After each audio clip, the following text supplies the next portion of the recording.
Hey, Dr. Kevin Leach here. Today I want to talk about diagnosis, and it relates to causes versus effects and symptoms, and getting to the cause of the actual problem. So a little while ago, maybe even a year ago, I did a video on Meniere's disease and the research that supports upper cervical chiropractic and NUCA chiropractic to getting to the cause of and the potential cause of Meniere's disease. And so I was going around on YouTube today looking for just other videos about Meniere's and trying to spread my video to other people who are suffering, and trying to get that video out there and get that word out there. And once again, as usual, I run across people that look at their disease or condition as an entity. And what I mean by that is if someone's diagnosed with Meniere's disease, they get told that, and they sit back and they say, I have Meniere's disease. I have this thing that is a part of me. Instead of thinking, oh, Meniere's disease is actually only a combination of certain symptoms that the medical profession has named Meniere's disease. Typically Dr. Meniere, because he came up and he diagnosed this. So instead of actually looking at it as in, wow, I have a body that's supposed to function properly, and it's not functioning properly, and here are my symptoms, and this is the diagnosis. This is the name of the combination of symptoms that I have. What is the cause of these symptoms, and how can I correct that cause? Because I know my body functions and should function normally and healthy. What's the cause so I can correct it?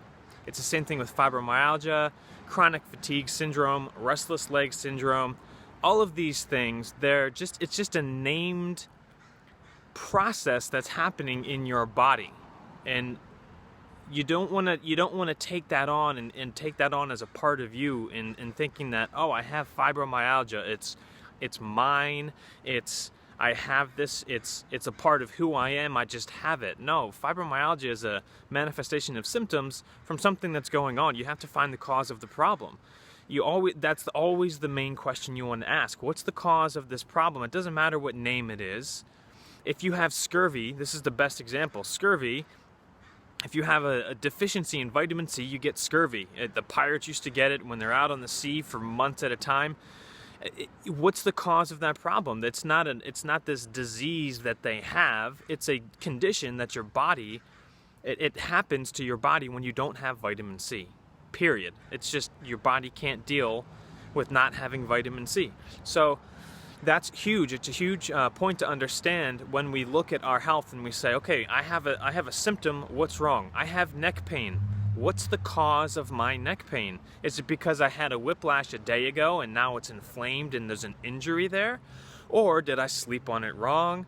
Have I had a misalignment, a misaligned spine for 20 years, and finally I'm starting to have symptoms? What's the cause of my problem, and getting to that? We got to get away of owning and thinking that it's a part of ourselves, these diagnoses. Maybe it can be genetic. We could be genetically predispositioned to have these things, but typically it's very hard to prove whether it's actually a genetic thing that we actually have. So the question of the day is, what have you been diagnosed with? What is a named condition that you actually have? And what have you been told to do for it? Are you getting to the cause of the problem? Are you treating it naturally? Are you treating it with drugs? So what are you dealing with in your daily life? Leave it in the comment section below, and like the video, share the video, subscribe to the channel, and we'll talk to you soon. Thanks.